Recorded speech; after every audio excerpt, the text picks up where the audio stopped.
boa colocação histórica, né, de tamanha importância da gente recuperar isso, né, tendo em mente, né, que, como a gente já havia destacado, né, o desenvolvimento ideológico ele se dá através da prática, né, ele tem um desenvolvimento teórico, mas que busca ser comprovado na prática, e toda a vida e obra do presidente Gonçalo demonstra isso, né. Então, só destacar alguns pontos fundamentais, né, destrinchar algumas questões, né, do partido de Mariátegui, né, que Mariátegui havia deixado a tarefa pendente do primeiro congresso, né, quando o partido foi fundado em 28, né, enquanto um partido marxista-leninista, mas que logo, quase imediatamente, ele foi tomado, né, pelo que o companheiro até havia falado, né, de tradições muito bem arraigadas do partido, né, que vão se formar. Particularmente, ele era uma infração revisionista, né, que começa a se desenvolver e tomar conta do partido, particularmente se apegando àquilo que era o embrião do revisionismo moderno que a gente havia descrito aqui na primeira resposta, né? Particularmente através da política de Browder, né? De achar que para combater o fascismo, então, era necessário uma união nacional com a burguesia imperialista e baixar as armas, né? E toda a combatividade dos comunistas unicamente para ficar a reboque da burguesia, né? E foi isso que o Partido Socialista Peruano, né? Partido Comunista do Peru, começa a aplicar na época. Né? E o presidente Gonçalo, né, desde cedo, ele vai começar a desenvolver seu ativismo, sua militância, vai ingressar, né, no Comitê Regional de Ayacucho, e vai ser transferido, inclusive, para a universidade no qual vai lecionar, né, enquanto professor de filosofia. E durante basicamente desde 1964 até 1978, ele vai dirigir, né, ainda em 64 não era ele o dirigente, mas principalmente após os anos 70 ele se torna o dirigente da luta pela reconstituição do Partido Comunista do Peru, né? E justamente porque lá aconteceu uma novidade, aconteceu uma coisa que foi uma das primeiras vezes na história que aconteceu, que foi na luta contra o revisionismo, na luta contra o revisionismo moderno, a maior parte do partido venceu o revisionismo, que era particularmente, em 64, a luta contra o Del Prado, né, a luta contra o Del Prado, que representava a linha do Khrushchev no partido, né, a longa tradição lá de defesa do revisionismo moderno, da União Nacional com a burguesia imperialista, né, e justamente através da luta do Partido Comunista do Peru contra a fração de Del Prado vai ser derrotada ela, né. E após esse período da luta contra Del Prado, né, que justamente vai unificar a maior parte dos comitês partidários, o que era justamente uma novidade. O PCdoB, por exemplo, quando tem a ruptura e a cisão, já foi com a minoria do partido, né, o Partido Comunista da Índia marxista, leninista também foi a mesma coisa, e no Peru não, foi a maioria, já demonstrando desde cedo a tarefa dirigente do presidente Gonçalo no manejo da luta de duas linhas, né. E, bom, desde então, né, ele vai enfrentar três frações revisionistas, né, a partir disso, que vai ser justamente as frações do Patriarorra, do Saturnino Paredes e do Sérgio. E por que é necessário explicar essas frações, né? Por que é importante? Justamente para a gente compreender aquilo que colocava já, que a gente colocou na primeira resposta, que eu havia colocado, de que através da luta contra o revisionismo que se desenvolve a ideologia. Porque cada uma dessas frações, em meio a difícil conjuntura internacional, em meio a difícil contexto internacional, vão, baseado nos problemas que apareciam, nos problemas internacionais, nos problemas nacionais, vão propor soluções, resoluções através da linha política da burguesia. E justamente lutando contra essa concepção que pôde o presidente Gonçalo desenvolver ideologicamente e construir o que posteriormente se tornou a Revolução Peruana. Então, com a fração Patriarorra, que se negava a assumir o marxismo-leninismo, o pensamento Mao Tse-tung, né, que foi, inclusive, de insubordinação, né, se negando a assumir mesmo após ter sido aprovado em conferência nacional. Né, então foram expulsos do partido por conta disso. Posteriormente vão virar seguidores de Deng Xiaoping, né, particularmente dos final dos anos 70 e anos 80. A luta, né, contra a fração do Saturnino Paredes, que buscava capitular frente ao governo do general Velasco. Vejam que os companheiros não sei se conhecem, mas no Peru houve um golpe de Estado também, igual no Brasil, igual por parte da América Latina. Só que lá foi um golpe de Estado, bem entre aspas, de esquerda. Era um general muito ligado ao aprismo, era um general ligado aos movimentos da esquerda reformista e foi muito apoiado por diversos movimentos de esquerda reformistas, né? E implementando repressão contra as massas, implementando a corporativização das massas, e que vai ser justamente o ponto de demarcação da luta, né, que se travou no Peru, com a fração de direita querendo apoiar, porque era um governo da burguesia nacional. E o que o presidente Gonçalo vai demonstrar nisso, nessa luta, é a forma do capitalismo burocrático no Peru, né, demonstrando que aquilo não era o governo da burguesia nacional, ou da média burguesia, genuinamente nacional, progressista que seja, mas sim da grande burguesia burocrática, extremamente associada ao imperialismo e ao latifúndio, né, que contribuía para estagnar da nação, né, e para manter as massas, né, pela exploração. Então, lutando contra isso, justamente que o presidente Gonçalo desenvolve de uma forma muito mais aprofundada de mal, a teoria do capitalismo burocrático, né? Mas eu vou tratar disso melhor depois. E por fim, a luta contra o Sérgio, né, de que afirmava que não seria possível, então, construir organizações de massas e fazer trabalho legal em meio ao fascismo, porque o fascismo tudo destruía. O presidente Vai Gonçalo vai mostrar que não, é necessário ao partido desenvolver aparatos superiores ao do regime fascista. É necessário ao partido desenvolver e ser mais eficiente, com maior segurança, né, partindo inclusive da Frente Única do Dimitrov, né, que falava que era necessário construir aparatos superiores. Disso, né, não exatamente só desse fato, mas isso vai contribuir muito para a concepção depois da militarização do partido, que é necessário para enfrentar um regime cada vez mais militarizado, cada vez mais violento, cada vez mais fascista, é um partido militarizado também, né? Consiga fazer frente a esse processo. Vencendo essas frações oportunistas, né, essas frações revisionistas, e terá, né, o ILA 80, o início da luta armada em 1980, e é o processo que o companheiro descreveu. Vai ser longos anos de desenvolvimento ininterrupto da Guerra Popular, né, desenvolvimento de construção do Exército Guerreiro Popular, a conquista de bases de apoio, né, as bases populares, como o companheiro falou, então a conquista de bases de apoio por todo o campo peruano, né, comitês populares, no qual o poder do velho Estado era completamente destruído, né, e era implementado bases de apoio e a construção do novo poder socialista, né, do embrião da propriedade socialista, das relações socialistas sociais. Né. E após, né, 8 anos de invencível guerra popular com muitos logros, né, em 1988 haverá o primeiro congresso do Partido Comunista do Peru, né, que foi justamente o congresso que havia ficado pendente de Mariátegui, a tarefa pendente que Mariátegui havia deixado, e vai ser nesse congresso que vai se colocar a definição do maoísmo. Né? E aí aqui eu dou uma pausa na parte prática, porque aqui é importante que a gente fale então do que representou isso, por que houve essa definição do maoísmo, o que isso tem a ver com o presidente Gonçalo, com os aportes de validez universal do presidente Gonçalo. Justamente porque, então, já começando a abordar, né, o que seriam as contribuições do presidente Gonçalo. Tem várias, mas a principal é a definição do maoísmo. Essa é a principal. De todos os aportes de validez universal, a principal é a definição do maoísmo. Por quê? Porque o presidente Gonçalo, ali já nos início dos anos 80 e 82, vai fazer uma síntese do maoísmo, que era o que? Era teorizar o que seria o maoísmo. Né? Então, colocar, né, defendemos o marxismo-leninismo e o maoísmo e devemos aplicá-lo na Guerra Popular. E após, aí, mais particularmente, 8 anos de luta, em que, através da concepção ideológica do maoísmo, varreu por boa parte do velho Estado peruano, como demonstram alguns historiadores que eu citei lá no meu vídeo sobre o Sendeiro Luminoso, chegando a libertar o poder em 40% de todo o território peruano, vai justamente apresentar a comprovação do maoísmo na prática. Então, toda aquela síntese que a gente mencionou na primeira resposta, que o Copeiro falou sem o Gonçalo não estaria aqui, quem trouxe foi o presidente Gonçalo, justamente por comprová-lo na prática da Revolução Peruana. Já havia sido comprovado nacionalmente na prática da Revolução Chinesa. Mas quando o presidente Gonçalo as aplica no Peru, é que ocorre a comprovação universal. Dito isso, né, para definir o maoísmo, o presidente Gonçalo ainda vai ter que. O problema de definição do maoísmo levou a 3 outros aportes de validez universal do presidente Gonçalo, que é a compreensão do desenvolvimento das etapas da ideologia, a concepção da chefatura e do pensamento guia. Por quê? Porque, justamente para o presidente Gonçalo fazer a definição do maoísmo, era necessário ele compreender como que se desenvolviam as etapas da ideologia. E é justamente a concepção que a gente trouxe na primeira resposta. Partindo de Lenin, de que existem as 3 etapas de desenvolvimento do marxismo, o presidente Gonçalo vai concluir.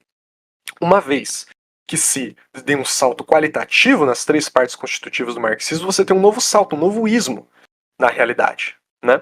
E de onde que vem antes, né, esse desenvolvimento ideológico? Vem principalmente do pensamento guia. Por quê? Porque é justamente fazer a aplicação criadora do marxismo na realidade de um determinado país, como eu falei, é resolver os problemas da luta contra o revisionismo. Ao resolver os problemas da luta contra o revisionismo no seu país, na Revolução Nacional, você resolve os problemas da sua revolução. Né? Você resolve os problemas das lutas que você vai ter que enfrentar, geográficos, políticos, quais sejam. Né? Só que, quando as questões colocadas na sua época são muito maiores do que aquelas da sua revolução, e acaba resolvendo questões da própria Revolução Proletária Mundial, você vai ter aportes de validez universal. Né? Então, até para fazer uma comparação, né, quando o presidente Mao Tse Tung travou luta contra o revisionismo de Khrushchev, antes de chegar no maoísmo, que foi com a Revolução Cultural, você teve o pensamento Mao Tse Tung, que o companheiro havia falado, foi a linha vermelha do movimento comunista internacional. Já eram os aportes de validez universal do presidente Mao, que haviam sido constituídos através do pensamento Mao Tse Tung, que havia sido aprovado lá em 1945 para a Revolução Chinesa, mas que logrou aportes para a Revolução Mundial como um todo, né? Isso acontece justamente quando essas questões aparecem. Mas aí, justamente em 69, que acontece a comprovação do maoísmo através da Revolução Cultural. E com o presidente Gonçalo, né, isso vai acontecer a mesma coisa. Né? Então ele vai compreender dessa forma, ele vai perceber que o presidente Mao Tse Tung, neste processo de ter um pensamento guia e que posteriormente logrou tornar-se ismo, foi justamente por ter constituído aportes nas 3 etapas constitutivas do marxismo. Né? Então, através justamente do pensamento guia, inicialmente, né, que foi se desenvolvendo. E, para além disso, o problema da chefatura é que todo pensamento guia é desenvolvido, né, todo processo social ele é desenvolvido através da grande ação das massas. Né, as massas fazem a história, o partido as dirige, né, como o presidente Mao colocava, o presidente Gonçalo colocava. Só que no processo revolucionário, todo processo social, na verdade, gera chefes. Então, isso qualquer tipo de processo. O Marx já falava no Capital Livro 1, uma ópera para funcionar precisa de um maestro. Né? Então, todo processo social gera chefes, gera cabeças. E dentro desses chefes, uma cabeça acima de todas as outras, uma chefatura, que justamente vai centralizar todos os aspectos, né, mais pertinentes do Partido Comunista e que também é a pessoa, claro, na coletividade partidária, na direção coletiva, mas é que justamente aporta para o desenvolvimento do pensamento guia. Né? Então vejam que na definição do maoísmo, o presidente Gonçalo já resolveu já trouxe 3 problemas pendentes do marxismo que foram resolvidos, né? Que foram aportes dele para o marxismo, que era o problema do como se dá o desenvolvimento do marxismo, como se dá o desenvolvimento das 3 etapas, com o problema da chefatura e o problema do pensamento guia. Então essas são as contribuições fundamentais, né? Sendo a principal justamente a fundamentação do maoísmo, né? Mas continuando, né? Quais são as outras? Os aspectos subjetivos necessários ao desenvolvimento da revolução. Por quê? Porque o presidente Gonçalo falou o seguinte: a revolução, muitos partidos, muitas organizações afirmam querer fazer. No dia de São Nunca, de tardezinha, se não chover. Né? Falar que quer fazer revolução, muitas pessoas falam. Né? Agora, o que o presidente Gonçalo vai falar é como subjetivamente as organizações revolucionárias devem se desenvolver para fazer a revolução. Né? Como elas devem se construir, como elas devem atuar justamente para fazer essa revolução. Particularmente através do seu desenvolvimento tanto da militarização quanto da construção concêntrica, que eu vou falar depois, mas que vão lograr na constituição de um partido que tem uma ideologia, uma linha política geral e cujo eixo dessa linha política geral é a linha militar do partido. Então, um partido, para iniciar um processo revolucionário, precisa dessas 3 partes fundamentais, que é a ideologia, a linha política e a linha militar, que foi o que o partido desenvolveu, né, o Partido Comunista do Peru, desde 1964 até em 88, que foi quando essa linha política geral ficou pronta, né? Então, né, isso deve ser construído através dos outros 2 aportes de validez universal, que são a militarização e a construção concêntrica. O que é militarização? É a concepção de que, uma vez que o mundo, a maquinaria estatal capitalista, reacionária, imperialista, está cada vez mais reacionarizada, mais militarizada, é necessário os comunistas também, os revolucionários, que também se militarizem e atuem como um partido militarizado. E que justamente faça frente a esse processo. Na prática, o que isso significa? Significa que dentro dos 3 instrumentos da revolução que o companheiro havia comentado, né, partido, exército e frente, os comunistas, os integrantes do Partido Comunista devem estar todos no exército e também na Frente Única Revolucionária. Né?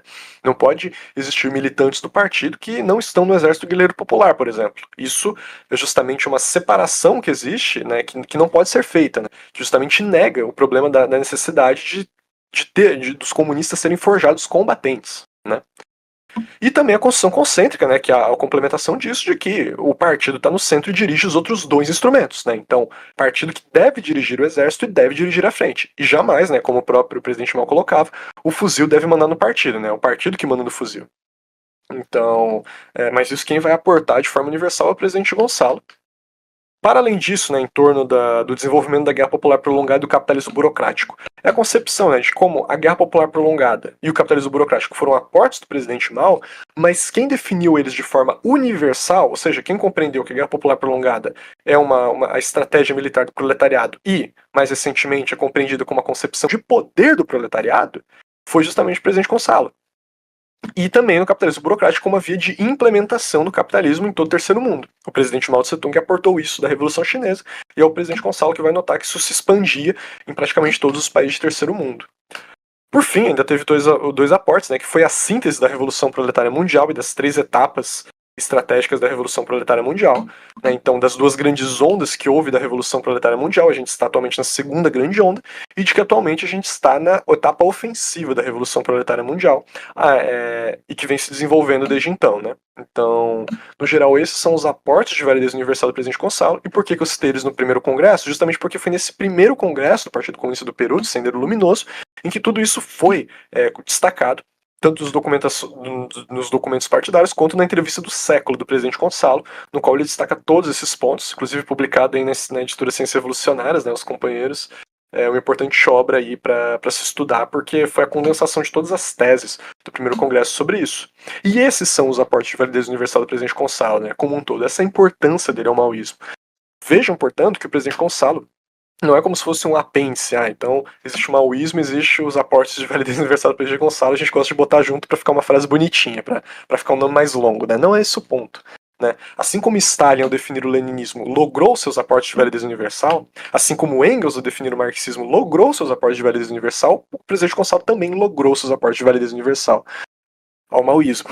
Né? E aí, para fechar, para a parte histórica, justamente, né, após o primeiro congresso, você vai ter um desenvolvimento elementar, né, muito forte da guerra popular prolongada, e chegando, como eu falei, né, a conquistar 40% do território peruano, ter amplo apoio popular nas massas do campo e na cidade, chegar a construir bases de apoio na cidade, né, e estabelecendo equilíbrio estratégico, até que em 1992 você vai ter a captura do presidente Gonçalo, né, com a captura do presidente Gonçalo, ele vai dar o seu histórico discurso da jaula, no qual ele vai conclamar os comunistas do Peru a prosseguirem a guerra popular. E não só isso, mas a conclamar todos os comunistas do mundo a lutarem pela impor o maoísmo como mano e guia da Revolução Proletária Mundial, né? A necessidade de impor o maoísmo dentro do movimento comunista internacional. E, né, desses 20 anos desde sua captura, mais de 20 anos, né, bem mais, o presidente Gonçalo vai permanecer numa luminosa trincheira de combate, né, como ficavam os prisioneiros políticos de guerra peruanos, sem nunca ter delatado ninguém, sem nunca ter capitulado. Né, tiveram que manter ele em isolamento absoluto e mentir de que ele havia capitulado, de que ele havia assinado acordo de paz, mas nunca demonstraram ele de uma forma independente, né, dando entrevistas, comentando se realmente havia sido. E todas as declarações públicas dele, pelo contrário, indicam que ele manteve a posição revolucionária até o final, né, mesmo sendo enganado, mesmo sendo nem tendo acesso às informações que haviam de fora, né, tendo que confiar naqueles que, como a gente sabe atualmente, traíram ele, né, como os antigos integrantes do Comitê Central do Partido. E após isso, né, vai ser o recodo, como o presidente Gonçalo chamou, da Guerra Popular no Peru, no qual vai ter uma enorme redução das bases conquistadas, né, a destruição do Comitê Central, que vai se dar principalmente após 99, com a captura dos últimos membros do Comitê Central, e a luta que se coloca hoje por reorganizar o Partido Comunista do Peru. Né, em meio à Guerra Popular, então a Guerra Popular nunca acabou, o Partido Comunista do Peru ainda existe, ainda faz ações armadas. No meu vídeo lá sobre o Sendero Luminoso, por exemplo, tem várias fotos que eu coloquei lá sobre ações que vêm sendo desenvolvidas pelo PCP ainda, nos dias de hoje, mas a necessidade justamente de estabelecer uma direção nacional centralizada e reorganizar o partido para dar novos impulsos à guerra popular. Então essa importância do presidente Gonçalo, né, essa importância da Revolução Peruana e de tudo que ela nos trouxe, né, como para sintetizar tudo que eu falei, né, qual que foi o maior logro da Revolução Peruana, foi brindar o maoísmo para a Revolução Proletária Mundial. E isso ultrapassa qualquer fronteira nacional que a gente possa pensar.